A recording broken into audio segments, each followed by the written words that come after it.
Assalamualaikum warahmatullahi wabarakatuh. Perkenalkan, nama kakak Muhammad Agung Setiawan, kakak dari mahasiswa PLP IAIN Syekh Nurjati Cirebon. Sebelum kita memulai pembelajaran pada hari ini, alangkah baiknya kita membaca doa bersama-sama dengan mengucapkan basmalah.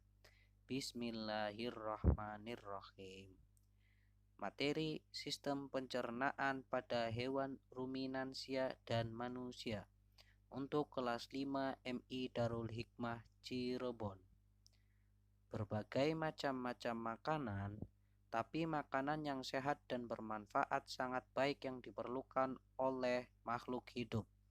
Karena makhluk hidup mempunyai organ pencernaan untuk mengelola makanan menjadi nutrisi berguna untuk pertumbuhan makhluk hidup. Apa yang dimaksud dengan hewan ruminansia? Hewan ruminansia adalah kelompok hewan mamalia yang bisa memamah 2 kali atau memakan 2 kali dan dikenal dengan hewan memamah biak.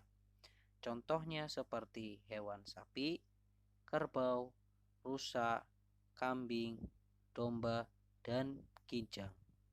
Pada hewan ruminansia terdapat 4 bagian lambung dengan fungsi yang spesifik. Nanti untuk pembahasan bagian lambung lebih spesifik lagi ada gambar yang bakal tertera. Selain itu, pencernaan pada hewan juga dibantu oleh mikroba, bakteri, dan protozoa. B. Mekanisme pencernaan makanan pada hewan ruminansia. Jadi adik-adik, sebagai contohnya kita menggunakan hewan sapi ya. Perlu kita ketahui adik-adik bahwa sapi mempunyai gigi yang sangat tersusun, di mana ada gigi seri yang berguna untuk memotong makanan dan gigi geraham berguna untuk mengunyah makanan. Selanjutnya ada lidah sapi yang berguna untuk merenggut makanan atau mengambil makanan dan mendorong makanan ke dalam lambung. Setelah itu saliva. Saliva merupakan cairan atau enzim yang dihasilkan oleh kelenjar khusus pada sapi, dan saliva berperan dalam proses pencernaan kimiawi. Adik-adik kelas 5, coba perhatikan gambar berikut ini. Itu ada 4 bagian. Bagian dari lambung sapi. Yang pertama, rumen. Adalah bagian terbesar dari perut sapi dengan kapasitas hingga 50 galon. Makanan yang dicerna pada waktu tertentu. Rumen ini mengandung enzim yang memulai pencernaan, memecah makanan keras dan selulosa. Selanjutnya, bagian dari lambung sapi ada retikulum, yaitu menangkap apapun yang seharusnya tidak dimakan sapi, seperti potongan batang, bebatuan, dan kerikil.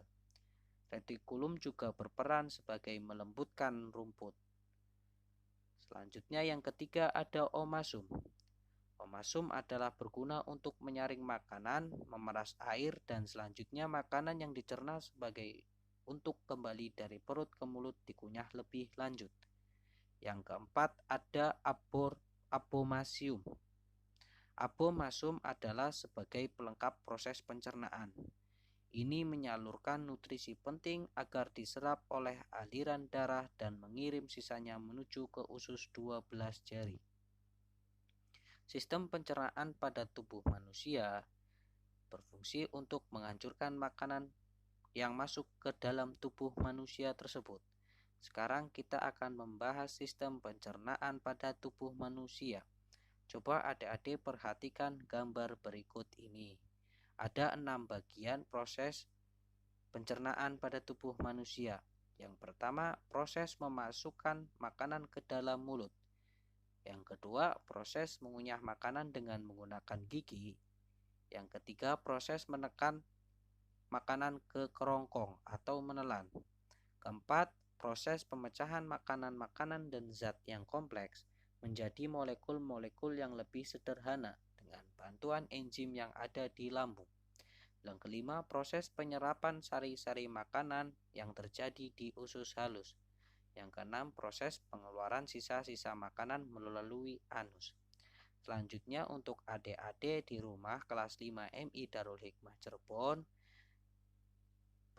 melakukan tugas.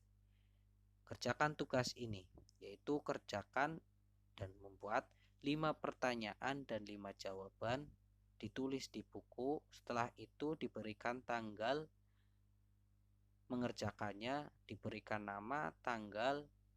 Setelah itu dikasih paraf oleh orang tua dan difoto dan dikirimkan ke WA Ustaz Arifin. Terima kasih untuk pembelajaran hari ini. Wassalamualaikum warahmatullahi wabarakatuh.